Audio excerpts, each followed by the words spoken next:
2010 Yamaha Nytro MTX. It's the SE with the Fox Float 2s. It's got an MCXpress 190 horse turbo kit. Very nice shape. It's a 162 with a 2 1/4 power claw track.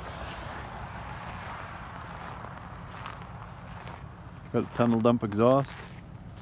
Intakes on the back.